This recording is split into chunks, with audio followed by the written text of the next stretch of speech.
Hoy nos vamos a sumergir en los cimientos de la fe.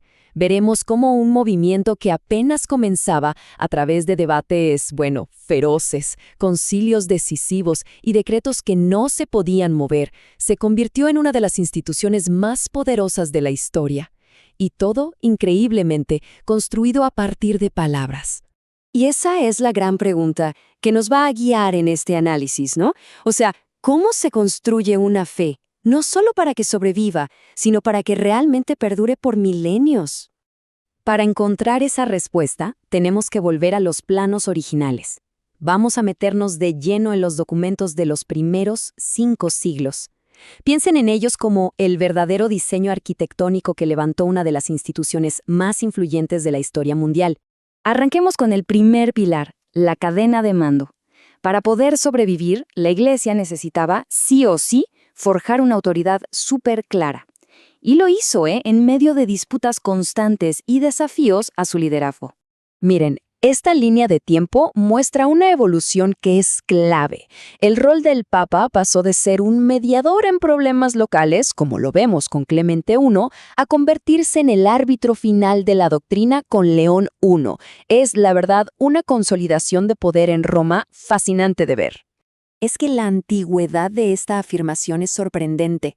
Pensemos un segundo, estamos en el año 96 y el Papa Clemente ya está interviniendo en Corinto. Y fíjense en el lenguaje que usa. No es una sugerencia, no. Es una advertencia divina que se canaliza a través de él. Aquí, en esta frase, está el germen de la primacía papal. Y esa semilla que se plantó tan temprano, crece de una manera exponencial. En los siguientes 350 años, esa advertencia que parecía sutil se transforma en una declaración de poder muchísimo más explícita, muchísimo más absoluta. Y aquí lo tenemos, la culminación de todo ese proceso. Para el año 431, la idea ya es totalmente explícita. La autoridad de Pedro vive y juzga a través de sus sucesores en Roma. La doctrina de la sucesión apostólica ha sido forjada. Un cambio de verdad monumental. Pasemos ahora al segundo pilar, definir a Dios. Una vez que se estableció la autoridad, la siguiente gran batalla fue teológica. Hubo debates durísimos sobre la naturaleza misma de Dios y de Cristo que amenazaban con romper la Iglesia desde adentro. Y en el epicentro de todos estos debates estaba la pregunta más crítica, una que de verdad podía dividir al cristianismo para siempre. ¿Quién es exactamente Jesucristo? Esto nos lleva de cabeza al gran debate. ¿Era el Hijo una criatura, alguien creado por el Padre, como decían los arrianos? ¿O era eternamente Dios, como declararía el Concilio de Nicea en el 325?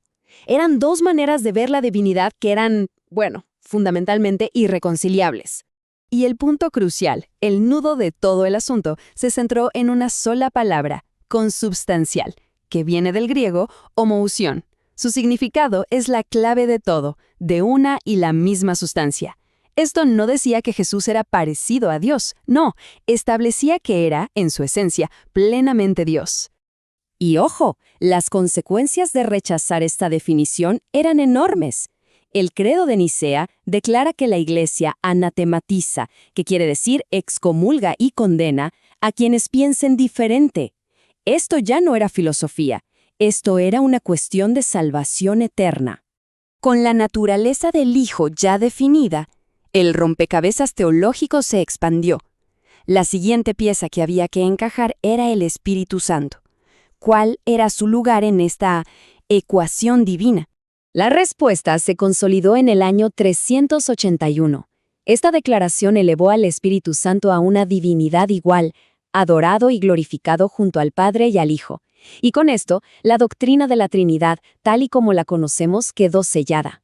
Así llegamos al tercer pilar, el reglamento. Con una autoridad definida y una doctrina unificada, el paso final era crear un conjunto de reglas universales, un solo libro sagrado y una sola ley para todos. Esto, al final, se redujo a 2 preguntas muy prácticas. Primero, ¿qué libros son sagrados? Y segundo, ¿cómo deben vivir los fieles y el clero?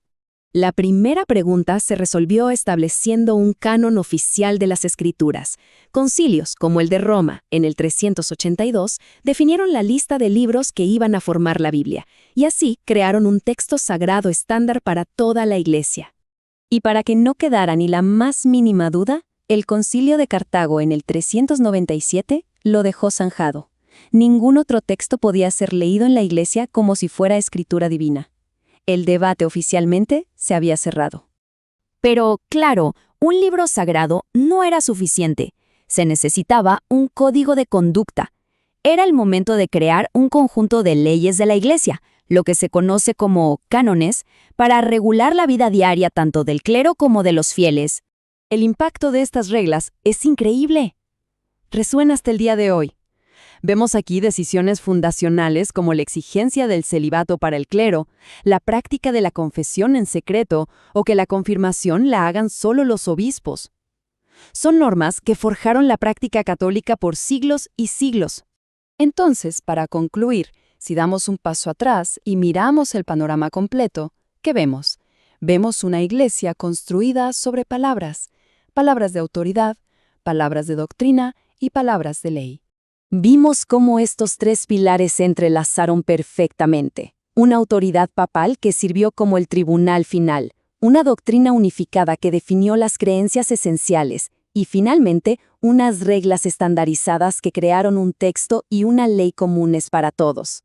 A partir de estos cimientos, se forjó una institución que no solo iba a sobrevivir, sino que llegaría a dar forma a los siguientes 2 milenios de la civilización occidental. Su impacto es sencillamente incalculable. Y todo esto nos deja con una pregunta final, una que resuena a través de la historia. ¿Cómo sería nuestro mundo hoy si una sola de estas decisiones fundamentales se hubiera tomado de otra manera?